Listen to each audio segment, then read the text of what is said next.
தமிழ்நாட்டு தமிழர்கள் முதல் உலகத் தமிழர்கள் வரை அனைவருக்கும் அன்பு வணக்கம். அன்பிற்குரிய தமிழர்களே, இன்றைக்கு நம்முடைய செய்தி பகிர்வு என்னவென்று சொன்னால், தமிழ்நாட்டில் உள்ள சுங்கச்சாவடிகள், அதாவது சுரண்டல் சாவடிகள் என்று தினமணி ஒரு காலத்திலே ஆசிரியர் உரை எழுதியது.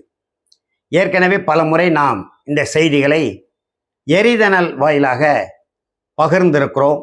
அந்த செய்தியின் ஊடாக இன்றைக்கு என்ன செய்தி என்று சொன்னால், தமிழ்நாட்டு போக்குவரத்து கழகங்களால் இயக்கப்படுகிற பேருந்துகள், குறிப்பாக தென் மாவட்டங்களில் கயத்தாறு, நாங்குநேரி சுங்கச்சாவடி உட்பட 4 சுங்கச்சாவடிகளுக்கு நம்முடைய போக்குவரத்து கழகம் கட்ட வேண்டிய 276 கோடி பணத்தை கட்டவில்லை என்று அந்த சுரண்டல் சாவடியில் போகிற வருகிற தமிழ்நாட்டு மக்களிடம் வழிவரி கொள்ளை போல் கொள்ளையடித்துக் கொண்டிருக்கக்கூடிய, குறிப்பாக நான் சொன்னேன், திருநெல்வேலி மாநகராட்சிக்கும் தூத்துக்குடி மாநகராட்சிக்கும் இடையிலே ஒரு 20-25 கிலோமீட்டர் தொலைவுக்குள் இருக்கக்கூடிய வாகைக்குளம் சுங்கச்சாவடி 5 ஆண்டு காலமாக குரல் கொடுத்து கொண்டிருக்கிறேன். இந்த சாலையை பயன்படுத்துகிற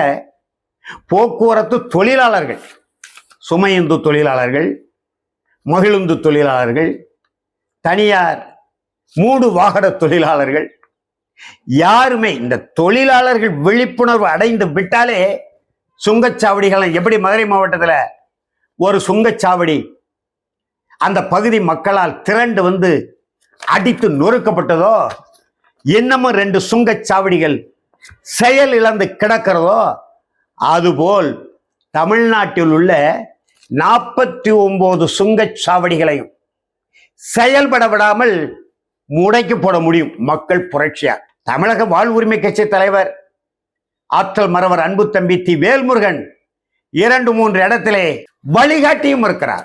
ஆனால் புரட்சி புரட்சி புரட்சி என்ன வெங்காய புரட்சி? 3000 மாடுகளை திரட்டி மாட்டு சந்தையில் மாடுகளை கூட்டுவதை போல வினோதமான வேடிக்கையான மாநாடை நடத்தி கொண்டிருக்கிறார் செந்தமிழர் சீமான். மலைகளிலே மாடு மேய்க்க அனுமதி இல்லை என்று வனத்துறையினர் சொன்னார். ஒரு 1000 மாடுகளை பற்றி கொண்டு மலைக்கு போங்க, போராட்டம் நடத்துங்க, தடையை மீறுங்க. மாடுகளை வனத்துறையினர் எப்படி கைது செய்கிறார்கள், சிறைச்சாலையிலே அடைக்கிறார்கள் என்று பார்க்கலாம்.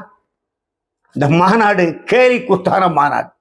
மாடுகளை கொண்டு அடைத்து வெயிலுக்குள்ளே அதை போட்டு வாட்டி வதக்கி, அத்தனை மாடுகளுக்கு இந்த வெயிலில் எவ்வளவு தண்ணீர் தேவைப்படும், எவ்வளவு உணவு தேவைப்படும், எவ்வளவு உடல் உழைப்பு தேவைப்படும் மனிதர்களுக்கு தேவையா? இந்த சுங்கச்சாவடிகளை அல்லவா தம்பி உடனடியாக அகற்றணும். அதற்கல்லவா நீங்கள் புரட்சி செய்யணும். அதே போல கச்சத்தீவை மீட்கல்லவா புரட்சி செய்யணும். பச்சை தமிழ் மண், நம்முடைய பாட்டன் சேதுபதிக்கு சொந்தமான மண், அதை மீட்க புரட்சி செய்யணும். ஒன்றிய அரசு இன்றைய நிறைக்கு உலகம் முழுவதும் தலைமை அமைச்சர் நரேந்திர மோடி அவர்கள் தமிழின் பெருமையை பேசுகிறார் அல்லது பிதற்றுகிறார் என்று சொல்கிறோம். உள்துறை அமைச்சர் அமித்ஷா கூட தமிழின் பெருமையை தமிழ்நாட்டில் வந்து பேசுகிறார்.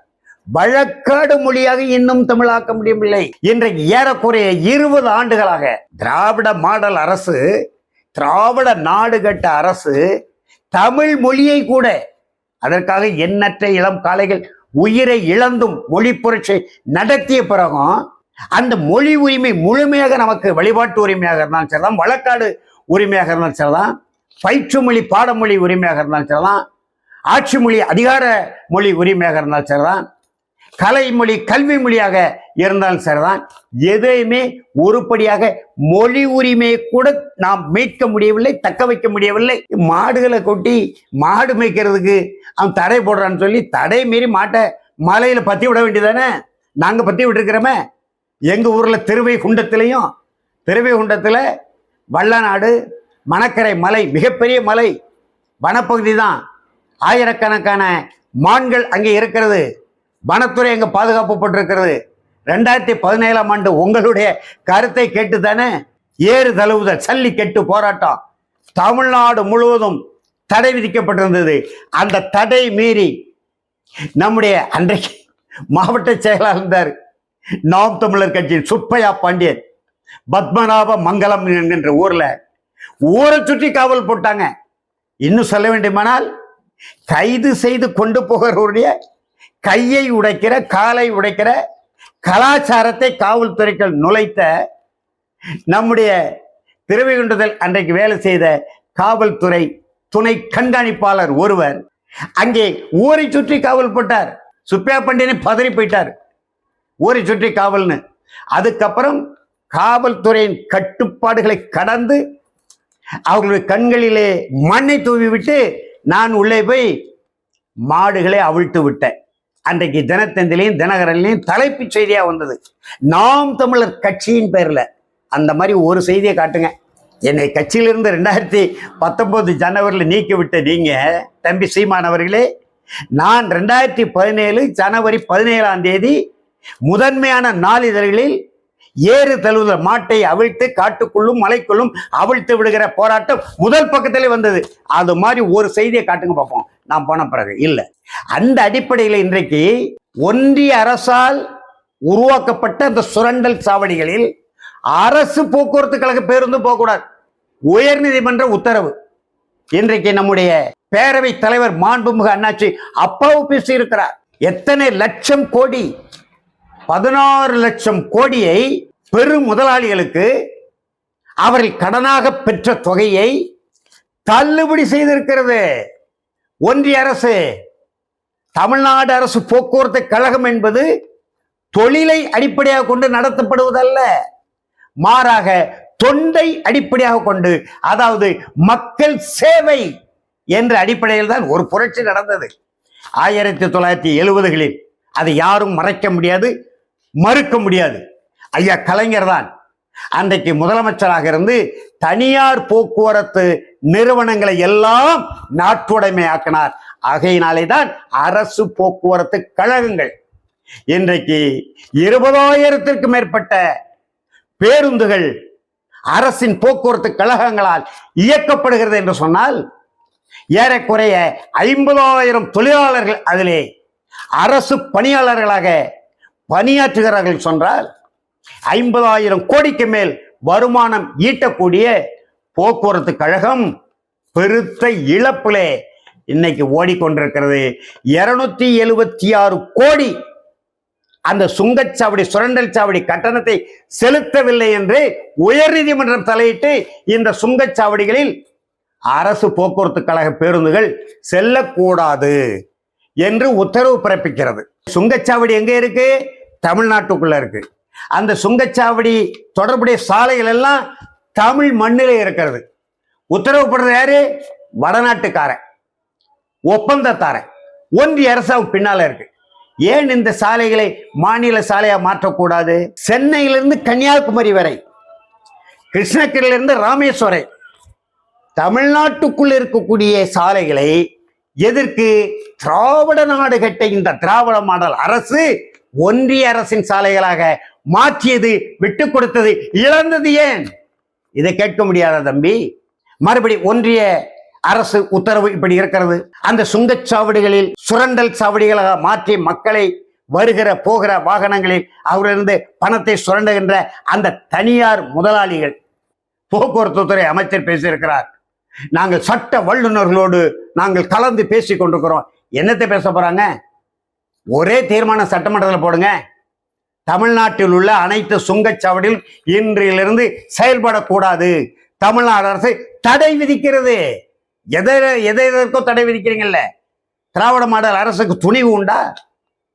மாண்புமிகு முதலமைச்சர் மு.க. ஸ்டாலினுக்கு துணிவு உண்டா? அந்த பாருங்க, கடலூர்ல அந்த வாசலை திறக்கிறவன் வடநாட்டுக்காரன் பஞ்சங்கன் சர்மான்னு ஒருத்தனை போட்டிருக்காங்க. அவனுக்கு மொழி தெரியல. 3 பிள்ளைகளை நாம் இன்றைக்கு இழந்திருக்கிறோம். அப்படியானால் என்ன நடக்கிறது? வடக்கு வாழுகிறது, தெற்கு தேய்கிறது. முழக்கம் அண்ணாதுரை, கருணாநிதி, நெடுஞ்செழிய, மதியழக எப்படியெல்லாம் முழங்கினார்கள். ஆனால் இன்றைக்கு வடக்கே உள்ளவர்கள் கோடிக்கணக்கில் குடியேறி விட்டார்கள். பேருந்துகளில் சரிசமமா இருக்கிறான். அவன் என்ன பேசுறான்னு நடத்துனருக்கு தெரியல, ஓட்டுநருக்கு தெரியல, பக்கத்தில் உள்ளவனுக்கு தெரியல. தொடர் வண்டியில பதிவு செய்யப்பட்ட பெட்டிகளை ஏற்கனவே நடந்தத நிகழ்வு காவல்துறை தலையிட்டு அவர்களை இறங்க சொன்ன அந்த காட்சிகளை எல்லாம் நம்ம பார்த்தோமே. ஒரு வாசலை திறந்து விடுற வேலைக்கு, கேட் கீப்பர் என்று சொல்லக்கூடிய வேலைக்கு வடநாட்டுக்காரன் வந்து இங்கே வேலை செய்யக்கூடிய நிலை இந்த திராவிட மாடலால் உருவானது என்பதை யாரால் மறுக்க முடியுமா? மறைக்க முடியுமா? இன்னைக்கு தமிழ்நாட்டை சேர்ந்த ஆனந்தகுமார் என்பவரை புதிய வாசல் திறப்பவராக, மூடுபவராக இன்றைக்கு பணியமர்த்த செய்திருக்கிறது. சீட்டு முன்பதிவு செய்யக்கூடிய இடத்துல, பயணச்சீட்டு வாங்கக்கூடிய இடத்துல, அந்த கவுண்டர்னு சொல்றாங்க இல்லையா, அந்த இடத்துல எல்லா இடத்துலயும் வடநாட்டுக்காரன் இருக்கான், இந்திக்காரன் இருக்கான். இங்க எல்லோரும் இந்தி படித்தவர்களா, ஆங்கிலம் படித்தவர்களா? சாதாரண ஏழை எளிய மக்கள் சுப்பனும் குப்பனும் போய் பயணச்சீட்டு பதிவு செய்து தன்னுடைய மொழியில் அங்கே தன் மொழி பேசக்கூடிய அஞ்சலகத்தில் இதே போல பதிவஞ்சல் செலுத்த போகிற இடத்துல பாளையங்கோட்டையில ஒரு வடநாட்டுக்காரர் இருக்காரு. எனக்கு அவருக்கு தகராறே வந்தது. தகராறு பண்ணி இப்ப மேலாளரை விட்டு அவரை அகற்ற சொல்லிவிட்டு ஒரு தமிழன் அந்த இடத்துல உட்கார வைத்த நிகழ்வுகள்லாம் உண்டு திருநெல்வேலியில. இப்படி எங்கு பார்த்தாலும் நீக்கமர நிறைந்து வடநாட்டுக்காரர் தமிழ்நாட்டை சுரண்டி கொளுத்து கொண்டிருக்கிறார். கூலி உடல் உழைப்பு தொழிலாளியா கூட இன்றைக்கு தமிழர்கள் அந்த தகுதியை இழந்து வடநாட்டுக்காரன் வந்து தாம்பரபரணி பாசனத்திலே வயலுக்குள் இறங்கி நாற்று நடக்கூடிய ஒரு இழிவான கேவலமான நிலை உருவாகி கொண்டிருக்கிறது. இந்த நேரத்தில் மாடுகளை வச்சு மாநாடு போட்டு என்ன நடக்க போகுது? இந்த சுங்கச்சாவடிகளை அகற்ற சொல்லி அல்லவா புரட்சியை நடத்த வேண்டும்.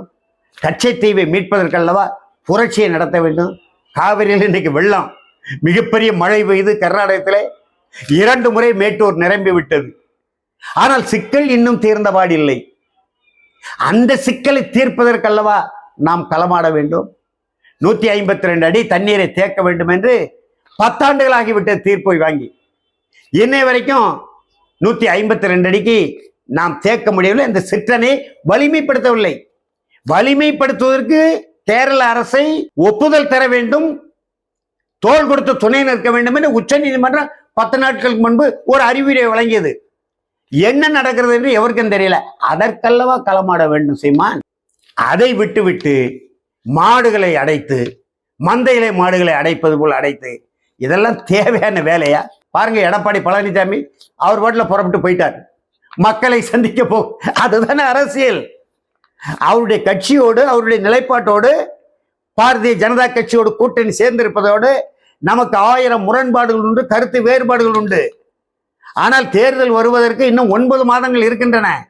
அதற்குள் பயணத்தை தொடங்கி விட்டார். ஒரு தனியா ஒரு பேருந்தை ஏற்பாடு செய்து விட்டு சக தோழர்களை, அடுத்தடுத்து உள்ள தலைவர்களை முன்னிறுத்தி எடப்பாடியார் பயணத்தை தொடங்கி விட்டார். நீங்க மாடுகளை கூட்டி சந்தை நடத்தி கொண்டிருக்கிறீங்களா இல்ல மாநாடு போட்டு கொண்டிருக்கீங்களா தெரியல. இன்றைக்கு 276 கோடி கட்டலைன்னா சுங்கச்சாவடியில பேருந்தை விடக்கூடாதுன்னு உயர்நீதிமன்றம் சொல்லுகிறது.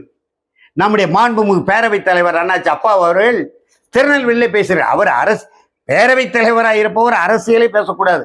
ஆனால் அதையெல்லாம் கடந்து எதிர்க்கட்சி தலைவர் எடப்பாடி பழனிசாமியை கூட விமர்சனம் செய்து பேசக்கூடிய நிலைக்கு அவ்வளவு உயர்ந்த மனிதர், உயர்ந்த பொறுப்பில் இருக்கக்கூடியவர், ஒரு ஆசிரியராக பணியாற்றக்கூடியவர், நல்ல அரசியலை தெளிந்த ஒரு அறிஞராக இருக்கக்கூடிய அவைத் தலைவர் தன்னுடைய பேச்சும் தன்னுடைய முகமும் எப்போதும் முதலமைச்சருக்கு நிகராக வாழ்ந்து கொண்டிருக்க வேண்டும் என்று பேசிக் கொண்டிருக்கிறார்.